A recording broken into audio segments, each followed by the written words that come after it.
WSJ की एक report के मुताबिक पिछले हफ्ते 44 अरब डॉलर का डील पूरा होने के बाद मस्क ने CEO पराग अग्रवाल, CFO नेट सहगल सहित कानूनी और नीति प्रमुख विजय गड्डे सहित शीर्ष ट्विटर अधिकारियों को निकाल दिया।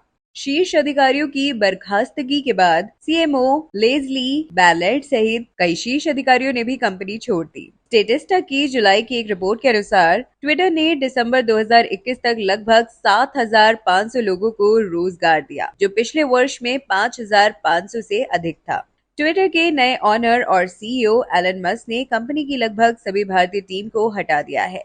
कई स्रोतों ने मिंट को बताया कंपनी के भारत में लगभग 250 कर्मचारी थे। भारत में ट्विटर अपना विस्तार भी कर रही, लेकिन अचानक से एलन मस्क के CEO बनते ही ये हाल हो गया। एक अच्छी बात यह है कि इस घटना से अब हमें ये समझ आ गया है कि हमें अब पूरी तरीके से आत्मनिर्भर ही नहीं बल्कि ऐसे प्रोडक्ट्स बनाने हैं जो विश्व में दूसरे देशों में इस्तेमाल किए जाए, और यही सबसे बढ़िया तरीका है विश्व गुरु बनने का। वैश्विक स्तर पर ट्विटर के कर्मचारियों को 4 नवंबर को सुबह 4 बजे IST पर एक ईमेल प्राप्त हुआ, जिसमें उन्हें सूचित किया गया कि यदि उनकी भूमिका डाउनसाइजिंग से प्रभावित होती है तो वे ट्विटर के आंतरिक सिस्टम जैसे स्लैक, ईमेल आदि तक पहुंच खो देंगे। कंपनी के करीबी वकील ने यह भी नोट किया कि कुछ कर्मचारियों ने छटनी की प्रत्याशा में स्वेच्छा से अपने कागजात डालने का विकल्प चुना। कंपनी इस साल सितंबर में पहले ही डाउनसाइजिंग के दौर से गुजर चुकी थी। कू एक सोशल न्यूज अपडेट और opinion sharing micro blogging platform है जो भारत में बना है। चर्चा, नवीनतम समाचार,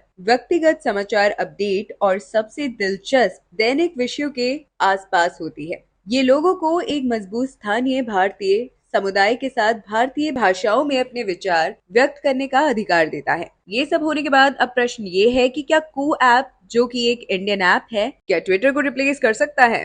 कू एक भारतीय माइक्रो ब्लॉगिंग और सोशल नेटवर्किंग सेवा है जो बेंगलुरु, भारत में स्थित है। मई 2021 तक इसका मूल्य $100 मिलियन से अधिक है। माइक्रो ब्लॉगिंग साइट की स्थापना एंटरप्रेन्योर्स अप्रेमेय, राधाकृष्ण और मयंक विदावदका ने की थी। ट्विटर कंपेटिटर कू, जिसने हाल ही में 1 करोड़ का आंकड़ा छूने वाले उपयोगकर्ता आधार के साथ अभूतपूर्व वृद्धि दर्ज की है, वर्तमान में इसके रोल में 200 कर्मचारी हैं। आज कू अंग्रेजी सहित 10 भाषाओं में उपलब्ध है। कंपनी का लक्ष्य भारत की सभी 22 आधिकारिक भाषाओं को कवर करना है। दूसरी ओर ट्विटर केवल सिर्फ 7 भारतीय भाषाओं का समर्थन करता है। अहम सवाल ये है कि अगर ट्विटर ने इतने सारे कर्मचारियों को नौकरी से निकाल दिया है तो क्या कू उन्हें नौकरी पर रख सकता है? इंडियन माइक्रो ब्लॉगिंग प्लेटफॉर्म कू 2022 के अंत तक अपने कर्मचारियों की संख्या बढ़ाकर 500 से अधिक करने की उम्मीद करता है, क्योंकि ये इंजीनियरिंग, उत्पाद और सामुदायिक प्रबंधन टीमों को नियुक्त करना चाहता है।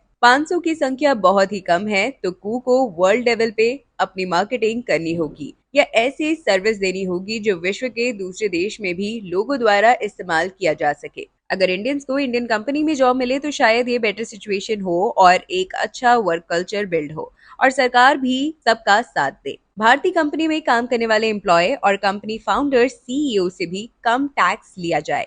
भारत में भारत सरकार के ट्विटर के साथ विवाद और घरेलू डिजिटल प्लेटफॉर्म के परिस्थितिकी तंत्र के विस्तार के लिए बढ़ती कॉलों के बीच भारत में कू की लोकप्रियता पहले 2021 में चरम पर थी। भारत में केंद्रीय मंत्रियों और सरकारी विभागों द्वारा घरेलू माइक्रो ब्लॉगिंग प्लेटफॉर्म का समर्थन करने के बाद पिछले कुछ महीनों में कू ने अपने उपयोगकर्ता आधार में भारी वृद्धि देखी। इसके उपयोगकर्ता आधार ने पिछले महीने 1 करोड़ का आंकड़ा छू लिया और अगले 1 साल में मंच के 100 करोड़ उपयोगकर्ताओं तक पहुंचने का महत्वाकांक्षी लक्ष्य है। देखते हैं कुछ सिमिलैरिटी और डिफरेंसेस कू और ट्विटर के बीच। ऑफिसेस। कू का हेडक्वार्टर बेंगलुरु में है और अभी तक एक ऑफिस है, लेकिन ट्विटर का हेडक्वार्टर कैलिफोर्निया में है और ग्लोबली 25 ऑफिसेस है। Word limit. कू हमें ट्विटर पर 280 वर्ड्स की तुलना में 400 वर्ड्स तक के पाठ पोस्ट करने की अनुमति देता है। Support for Indian languages. भारतीयों के बीच इसे लोकप्रिय बनाने वाली विशेषताओं में से ये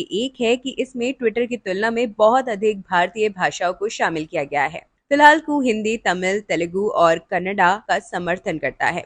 उन्होंने घोषणा की है कि निकट भविष्य में एप्लीकेशन को पंजाबी, बंगला, उड़िया, मलयालम और असमिया जैसी भाषाओं के लिए समर्थन मिलेगा। Chronological post arrangement. कू और ट्विटर के बीच एक और महत्वपूर्ण अंतर ये है कि कू में पोस्ट क्रोनोलॉजिकली से व्यवस्थित होते हैं। ट्विटर जैसे कई सोशल मीडिया एप्लीकेशन ने सबसे लोकप्रिय पोस्ट को उपयोगकर्ता के फीड के शीर्ष पर रखने के लिए अपनाया है और फिर उसके बाद कम लोकप्रिय पोस्ट को ने पोस्ट किए जाने के समय के अनुसार उपयोगकर्ता के फीड पर पदों को व्यवस्थित करने की रणनीति अपनाई है। इसलिए उनके लिए सबसे हाल के पोस्ट शीर्ष पर दिखाई देंगे। The feed. को का सोशल मीडिया फीड ट्विटर से काफी अलग है। फीड को दो वर्गों में विभाजित किया गया है, फीड और लोग। फीड अनुभाग में उपयोगकर्ता उन लोगों के पोस्ट देख सकते हैं जिनका वे प्लेटफॉर्म पर अनुसरण कर रहे हैं। पीपल सेक्शन में उपयोगकर्ता ये देख सकते हैं कि प्लेटफॉर्म पर लोकप्रिय लोग किस बारे में पोस्ट कर रहे हैं। पीपल सेक्शन में उपयोगकर्ता उन विषयों का चयन भी कर सकते हैं और उन उपयोगकर्ताओं का अनुसरण भी कर सकते हैं जो उन विषयों के विशेषज्ञ हैं। एक ट्रेंड सेक्शन भी है जिसे उपयोगकर्ता मंत्रियों और लोकप्रिय दक्षिणपंथी हस्तियों द्वारा पोस्ट की खोज के लिए खोल सकते हैं। को फाउंडर मयंक बिदावतका को उम्मीद है कि कू इस साल तक भारत में ट्विटर के 25 मिलियन मजबूत उपयोगकर्ता आधार को पार कर जाएगा। दिसंबर तक कू ने भारत में 20 मिलियन डाउनलोड प्राप्त किए हैं। कू ने 2021 में नाइजीरिया में भी विस्तार किया जब देश ने ट्विटर को बैन कर दिया। कू का 2022 के अंत तक 100 मिलियन यूजर्स का ग्लोबल टारगेट है। लेकिन अचानक से एलन मस्क के सीईओ बनते ही ये हाल हो गया।